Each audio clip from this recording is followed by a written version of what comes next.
चांद पर कैसे पहुंचा चंद्रयान 3? क्या आपको पता है या फिर कंफ्यूजन है? अगर ऐसा है तो इस वीडियो को कंप्लीट देखिए, क्योंकि इस वीडियो में हम रिव्यू करने वाले हैं कि आखिरकार चंद्रयान 3 चंद्रमा पर पहुंचा कैसे और क्यों पहुंचा, क्या वहां पर जाकर करेगा, सारी बातों के ऊपर हम चर्चा करेंगे। साथ में इसके पहले जो चंद्रयान 1 और चंद्रयान 2 जो लॉन्च किए गए थे उसमें क्या हुआ था, इसके ऊपर भी विचार करेंगे ताकि आप चंद्रयान 3 को सही ढंग से समझ पाएं। तो दोस्तों इस वीडियो में बने रहिएगा, एकदम रिव्यू होने वाला है, ठीक है। तो चलिए दोस्तों शुरू करते हैं। सबसे पहली बात दोस्तों, आप ये जानते ही होंगे कि जो सूर्य है वो अपनी जगह पर स्थिर है और सूर्य का चक्कर पृथ्वी हमेशा लगाती रहती है। साथ में दोस्तों पृथ्वी का चक्कर जो है ये चंद्रमा लगाते रहता है।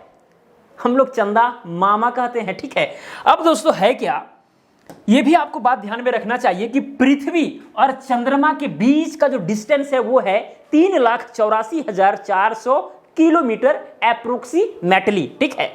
और इस मिशन को पूरा करने में चंद्रयान 3 जो है वो 41 दिन का लगभग में समय लिया था। मतलब यहां से जिस दिन लॉन्च हुआ और यहां पर जब लैंड किया तो लगभग 41 दिन का समय लगा, ठीक है। तो चंद्रयान 3 के ऊपर बारीकी की सब बात तो करेंगे, लेकिन दोस्तों इसके पहले चलिए हम लोग बात करते हैं चंद्रयान 1 और चंद्रयान 2 के ऊपर, ताकि आपको और भी चीजें समझ में आवे। चलिए दोस्तों यहां पर देखिए चंद्रयान 1 में क्या हुआ था। यह लॉन्च हुआ था 22 अक्टूबर 2008 को और यह पहला मिशन था चांद पर पहुंचने का। और यह लॉन्च हुआ था दोस्तों श्रीहरिकोटा से और यह एक ऑर्बिटर मिशन था। अब ऑर्बिटर मिशन का मतलब क्या हुआ, देखिए ऑर्बिटर मिशन में होता क्या है कि यहां पर जैसे कोई भी यहां पर मिशन लॉन्च होता है तो यहां पर जो है चंद्रयान जो रॉकेट है यहां पर कुछ दिन तक चक्कर लगाएगा, उसके बाद इधर निकल जाएगा, ठीक है, चंद्रमा की ओर, और फिर यहां पर भी चक्कर लगाने लगेगा, ठीक है। केवल इसके ऑर्बिट में चक्कर लगाना है, ना कि उस पर लैंड करना है। तो लैंड नहीं करने वाले चंद्रयान मिशन को हम लोग क्या बोलेंगे, ऑर्बिटर मिशन बोलेंगे। तो चंद्रयान 1 जो मिशन था ना, बस इसी प्रकार का, केवल ऑर्बिट में चक्कर लगाना था जाकर के, कहां पर, चंद्रमा पर, ठीक है। और उस बीच जो है जल की उपलब्धता की खोज की गई थी, ठीक है। तो भारत ने वहां पर जल की उपलब्धता की खोज की थी, इस बात को आपको ध्यान में रखना है। यहां पर रॉकेट का नाम था PSLV C11 रॉकेट, जिसको आप यहां पर देख सकते हैं, ठीक है। अब रॉकेट का कंस्ट्रक्शन किस प्रकार का होता है ये आप लोग जानते होंगे। जैसे कि यहां पर ये जो आप देख रहे हैं, ठीक है, जैसे ये वाला जो यहां पर ये देख सकते हैं, इसमें रहता है सॉलिड फ्यूल रहता है, ठीक है, जो यहां पर थ्रस्ट करेगा और रॉकेट को ऊपर की ओर भेजेगा। उसके बाद में यहां पर लिक्विड फ्यूल रहता है। उसके बाद में देखिएगा गैसीय यानी H2 रहेगा, साथ में O2 रहेगा गैसीय फॉर्म में, ठीक है, उससे फिर मिलेगा। तो इस तरह से रॉकेट को जो है कहीं पर भी भेजने में सुविधाजनक होता है। तो इस बात को आपको समझना चाहिए। चलिए दोस्तों अब यहां पर देखिए चंद्रयान 1 का बात हुआ। चंद्रयान 2 में क्या था, चंद्रयान 2 22 जुलाई 2019 को भेजा गया था, इतना दिन के बाद, ठीक है।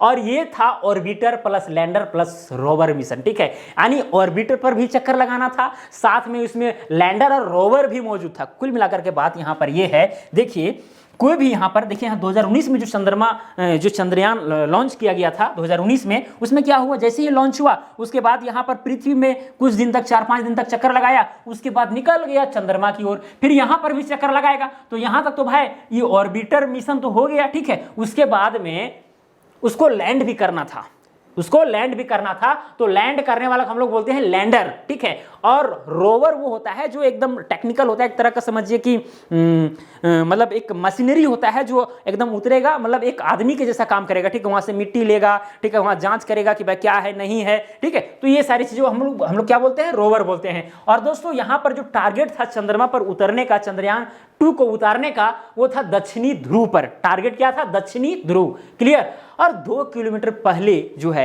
स्पीड को आउट ऑफ कंट्रोल हो जाने से जो है क्रैश हो गया, ठीक है। तो यहां पर 2019 में हम लोग असफल हो गए थे इस लैंडर को लैंड कराने में, कहां पर, चंद्रमा पर, क्रैश हो गया था, ध्वस्त हो गया था, ठीक है। तो ये ऑर्बिटर में चक्कर तो लग रहा था, ठीक है, लग गया था, लेकिन हम लोग चंद्रमा पर उतार नहीं पाए थे, ठीक है। तो इन्हीं कमियों को दूर किया गया, कहां, चंद्रयान 3 के माध्यम से। तो चलिए हम लोग चंद्रयान 3 के ऊपर चलते हैं, जिन्होंने एकदम इतिहास रचा है। और ये बात आपको ध्यान में रखना चाहिए कि दक्षिणी ध्रुव पर, चंद्रमा के दक्षिणी ध्रुव पर पहुंचने वाला अगर कोई पहला देश है तो वो है भारत। और ये भी बात आपको ध्यान में रखना चाहिए कि चंद्रमा पर पहुंचने वाला अगर देश की बात करें तो 3 देश तो पहले से थे, अमेरिका हो गया, चीन हो गया, रूस हो गया, उसके बाद चौथा नंबर पर आ रहा है भारत। समझिए कितना बड़ा गौरवशाली वाली बात है। ठीक है, चलिए दोस्तों, अब हम लोग बारीकी के साथ बात करते हैं चंद्रयान 3 के ऊपर। ये चंद्रयान 3 कब लॉन्च किया गया था? 14 जुलाई 2023 को लॉन्च किया गया, वो भी 2:35 पर PM यानी दोपहर को। ठीक है, लागत लगभग 615 करोड़ के आसपास था और रॉकेट का नाम था LVM-3M4 रॉकेट या बाहुबली रॉकेट भी जिसको कहा गया है। ठीक है, और लैंड किया कब? 23 अगस्त 2023 को 6:04 पर। ठीक है, वो भी PM यानी कि शाम को। क्लियर? तो दोस्तों आप यहां पर देख सकते हैं कि ये है चंद्रयान 3। ठीक है, यहाँ पर लॉन्च हुआ और लॉन्च होने के बाद देखिए यहाँ पर किस तरह से जो है ये जो सॉलिड फ्यूल है किस तरह से थ्रस्ट करती है, नीचे ये करती है, ऊपर रॉकेट चला जाता है। ठीक है, उसके बाद देखिए आसमान में किस तरह से ये रॉकेट जा रहा है। जाने के बाद ये वाला जो आप देख रहे हैं ना, ये वाला पार्ट, ठीक है, ये खुल के निकल जाता है। उसके बाद यहाँ जो लिक्विड वाला जो फ्यूल है वो फिर जलना प्रारंभ होता है। ठीक है, फिर वो भी खत्म हो जाएगा तो वो भी अलग हो जाएगा। उसके बाद ये वाला जो है सीधे चंद्रमा तक ले जाएगा। ठीक है, उसके बाद यहाँ पर देखिए ये वाला सबसे महत्वपूर्ण है, इसको हम लोग बोलते हैं लैंडर। ठीक है, और इस लैंडर का नाम रखा गया चंद्रयान 3 में, इस लैंडर का नाम रखा गया विक्रम, यानी कुल मिलाकर के इसको हम लोग कह सकते हैं विक्रम लैंडर। ठीक है, और इसके अंदर में जो रहता है, ठीक है, जो उतर के वहां पर जांच करेगा सारी चीजों का, उसको हम लोग बोलते हैं रोवर। जो यहाँ पर ये दरवाजा खुलेगा, ठीक है, और वो निकलेगा और चंद्रमा की सतह पर जाकर के मिट्टी का जांच पड़ताल करेगा, पानी है कि नहीं है इसका जांच पड़ताल करेगा, और भी चीजें का भी जांच पड़ताल करेगा कि पृथ्वी से कौन सी किरणें आ रही है। ठीक है, ये सारी चीजें हैं। उसका नाम है दोस्तों प्रज्ञान। क्या नाम है? प्रज्ञान, यानी कि रोवर प्रज्ञान या प्रज्ञान रोवर आप कह सकते हैं। क्लियर? तो यही दोनों जो है चंद्रमा पर जाकर के कुल मिलाकर के लैंड किए हैं। बाकी बात जो चीजें हैं सब उधर ही एनर्जी देते दे करके उधर ही अलग हो गई। क्लियर? और लैंड करने के बाद दोस्तों यहां पर देखिए 23 अगस्त को लैंड हुआ है और 14 दिन तक जो है यहां पर काम चलने वाला है। ठीक है, आपको यह पता होना चाहिए कि चंद्रमा का जो एक दिन होता है, चंद्रमा पर जो एक दिन होता है वो पृथ्वी के 14 दिन के बराबर होता है। यानी कुल मिलाकर के यहां पर जब रोवर निकलेगा बाहर, ठीक है, तो 14 दिन तक लगभग परीक्षण करेगा, 13-14 दिन तक। ठीक है, सारी चीज़ों का परीक्षण करेगा। भाई यहाँ पर पानी है तो क्या है, ठीक है, मिट्टी में कौन कौन सी चीज़ें हैं, साथ में भाई पृथ्वी से किरणें, पृथ्वी पर चूंकि जीव है तो वहाँ से किस प्रकार की किरणें आती है, उससे क्या होगा कि और भी कोई ऐसा जगह हो सकता है, कोई ऐसा पिंड हो सकता है जहाँ पर जीव हो। ठीक है, तो वहाँ भी अगर ऐसी किरणें आएगी तो हम लोग पता कर सकते हैं कि भाई उस जगह पर भी, उस पिंड पर भी जीव हो सकता है। तो ये सारी चीज़ें हैं जो आप जान रहे होंगे। तो बहुत सारी चीज़ों का परीक्षण होगा।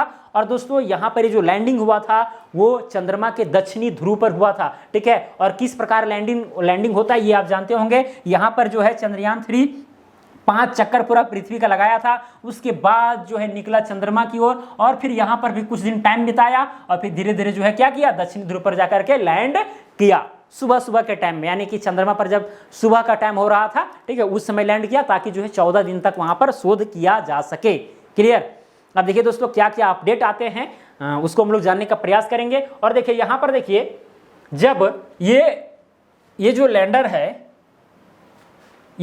है, इसे जब रोवर निकलेगा तो लैंडर में भी यहाँ पर कैमरा लगा हुआ है, रोवर में भी लगा हुआ है। ठीक है, तो रोवर जो है लैंडर का इमेज लेगा, ठीक है, और जो लैंडर है वो रोवर का लेगा। दोनों एक दूसरे का इमेज लेंगे और भेजेंगे। आपको स्क्रीन पर दिख रहा होगा कुछ इमेज भेजे गए हैं, ठीक है, जो आपको दिख रहा होगा। बाद में और भी चीजें सामने आएंगी, अगर बोलेंगे आप तो वीडियो बना करके मैं आपको आप तक पहुंचाने का प्रयास करूंगा। ठीक है दोस्तों, तो चलिए, मुझे उम्मीद है कि आप सारी बातों को समझे होंगे। अब देखिए लैंडर जो है वहां पर लैंड कर चुका है सफलतापूर्वक और ये हमारे लिए बहुत बड़ी बात है, गर्व करना चाहिए। मैं उन वैज्ञानिकों को, उन साइंटिस्ट को बहुत बहुत धन्यवाद देना चाहता हूं जिन्होंने दिन रात एक कर दिया और 2019 में जो असफलता मिली थी बस उसी के जुनून और उसी को दूर करने के लिए ये 2023 में वो मिशन सफल हुआ।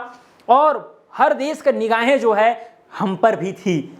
बहुत सारे न्यूज़ में जो है, विदेशी न्यूज़ में जो है एकदम फर्स्ट हेडिंग में, ठीक है, टॉप 5 न्यूज़ में जो है हमारी चीज़ें दिखाई जा रही थी कि भाई भारत ने जो है सॉफ्ट लैंडिंग दक्षिणी ध्रुव पर कर लिया और पहला देश बन चुका है। ठीक है, तो चलिए अब देखते हैं कि क्या क्या अपडेट आता है, वहाँ पर क्या क्या खोज जांच पड़ताल होता है, नहीं होता है। ठीक है, वो सारी चीज़ें जो है इसरो हम लोग को अपडेट देते रहेगी। क्या क्या इमेज वहाँ से पृथ्वी कैसी दिखती है, ठीक है, और वहाँ की मिट्टी कैसा है, पानी है कि नहीं है, पत्थर है, कौन कौन से खनिज है, वो सारी चीज़ें जो है यहाँ पर भेज जाएगी और इसीलिए भेजा भी गया है। ठीक है, भेजने का बस यही सब मुख्य उद्देश्य है कि भाई विश्व पर थोड़ा सा अपना देश का प्रभाव डालना और साथ में जो है वहाँ पर कुछ चीज़ें ऐसा खोजना ताकि दुनिया याद करे, है कि नहीं। और ये चीज़ हालांकि 1950 के आसपास से ही शुरू हो गया था कंपटीशन। पहले रूस भेजा, उसके बाद अमेरिका ने वहाँ पर आदमी भेज दिया, नील आर्मस्ट्रॉन्ग का नाम सुने होंगे, वहाँ पहुँच गया, ठीक है। अब देखिए इंडिया भी हो सकता है कि भाई वहाँ पर भी साइंटिस्ट को भेजे तो और मज़ा आ जाएगा।